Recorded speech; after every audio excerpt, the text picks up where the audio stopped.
Ang mabuting balita ng Panginoon ayon kay San Marcos. Papuri sa iyo, Panginoon.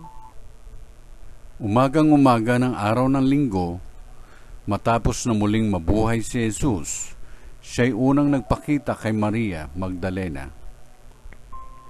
7 demonyo ang pinalayas ni Jesus sa babaeng ito. Pumunta siya sa mga alagad ni Jesus, na nooy nahapis at umiiyak, at ibinalita ang kanyang nakita. Ngunit hindi sila naniwala sa sinabi ni Maria na buhay si Jesus, at nagpakita sa kanya.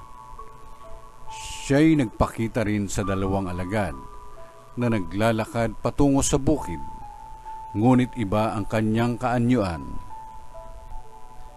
Bumalik sa Jerusalem ang 2 at ibinalita sa kanilang kasamahan ang nangyari, ngunit sila may hindi pinaniwalaan. Pagkatapos nagpakita siya sa 11, samantalang kumakain ang mga ito. Pinagwikaan niya sila dahil sa hindi nila pananalig sa kanya, at sa katigasan ng ulo, sapagkat hindi sila naniwala sa mga nakakita sa kanya pagkatapos na siya'y muling mabuhay. At sinabi ni Jesus sa kanila, "Humayo kayo sa buong sanlibutan at ipangaral ninyo sa lahat ang mabuting balita."